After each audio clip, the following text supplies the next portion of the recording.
Hey everybody, David Burns going to be with you today. Good to be in the bee yard today. The temperatures are going to be still cold for a little bit, but now they're going to be climbing back up near 70 degrees Fahrenheit for me on Friday. So we have this roller coaster temperature. Now, is that bad for bees? Absolutely it is.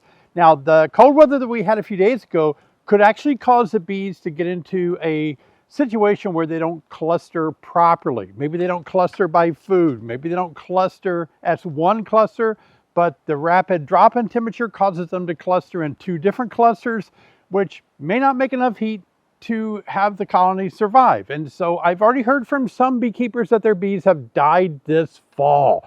So tragic. That happened last fall. What's going on with bees dying in the fall? And so today I want to show you something that I've found for the first time that has really clicked with me. I'm not going to say it's the first time I've ever seen it, but it's the first time I've ever really noticed it and started pursuing it in my hives today.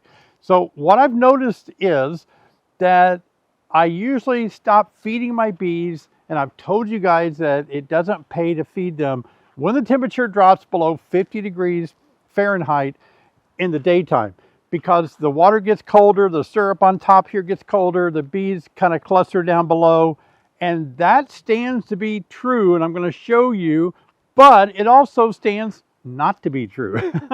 So it's not that it's one beekeeper telling you one thing or me changing my mind, it's that the bees change what they do from hive to hive. And so I'm going to show you this, so stay with me, because I'm doing something I've never done before, and I'm hoping it's going to work out.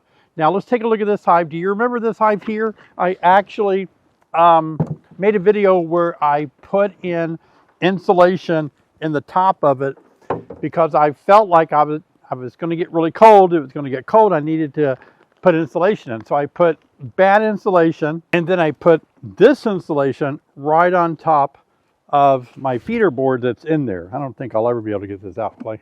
Oh, maybe. Let's try it. Ooh, tight. All right.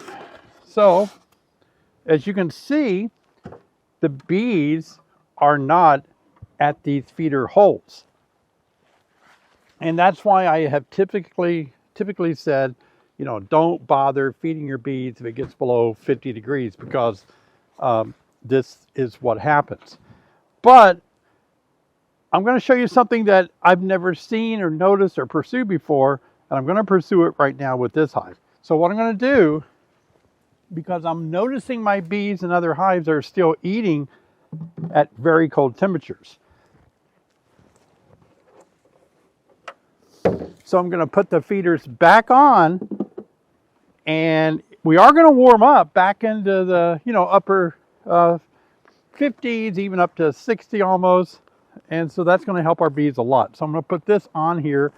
This is going to provide a little top insulation here on top. And what the heck, let's throw our board back in there. That's going to help too.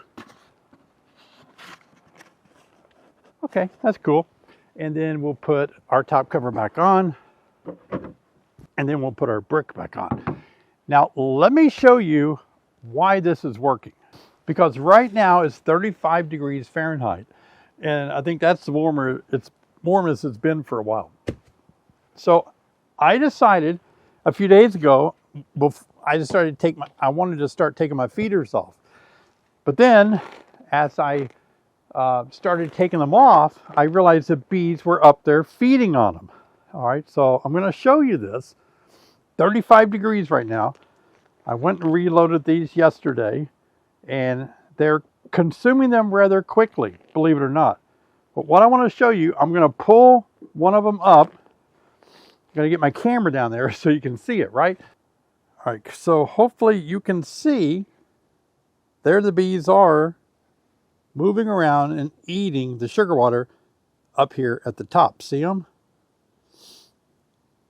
Now let's look at the other jar over here. Let's take this one up.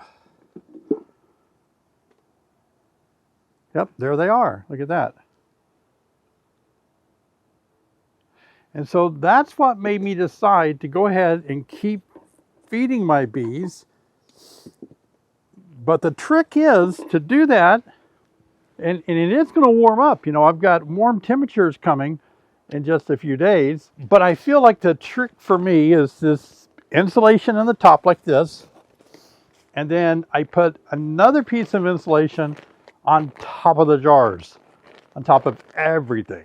See how that fits in there nicely? And then I can put this on top and put a brick on it. Now I want to show you one more thing that a commenter left on my YouTube channel. He said he's using the Winter Be Kind board as insulation on the top. So on this hive, I actually took a candy board, a Winter Be Kind candy board that we sell. Now we haven't, I haven't put my candy boards on. There's no sugar in here. I refill mine.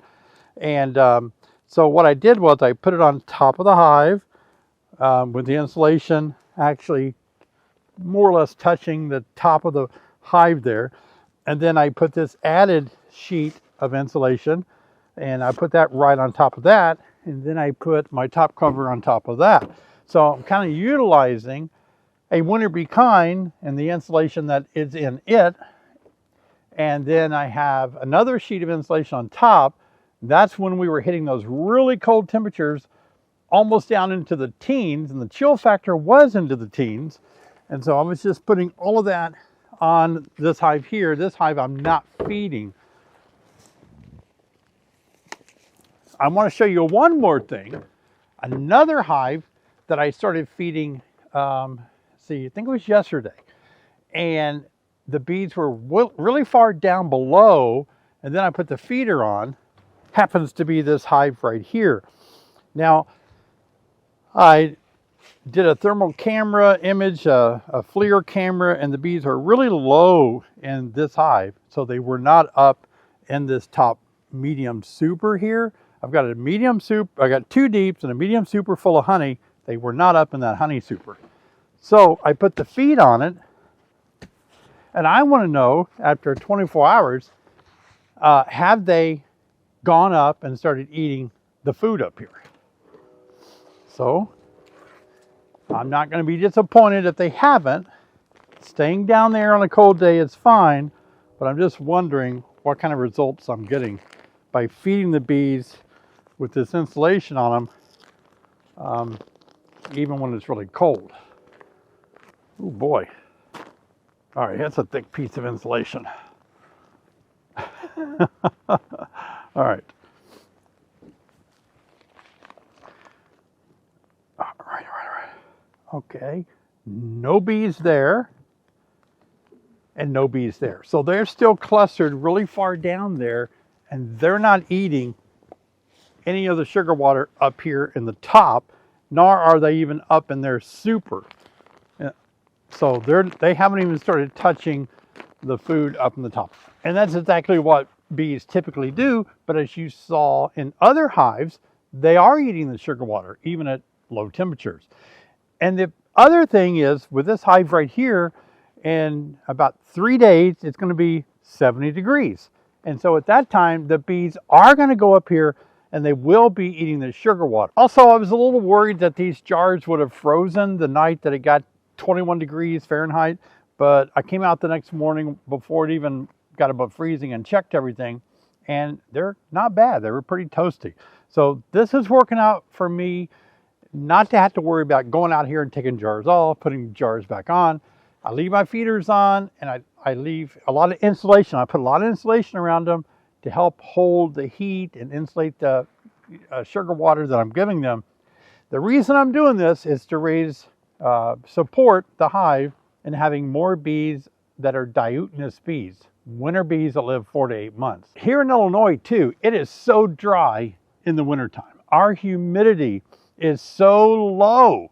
Some people say, aren't you worried about the sugar water adding more humidity to the hive and all that? No, I'm not worried about that at all. We have a very dry climate in the wintertime here. And so the bees are going to do really well, I think, by us continuing to feed them another maybe week or two.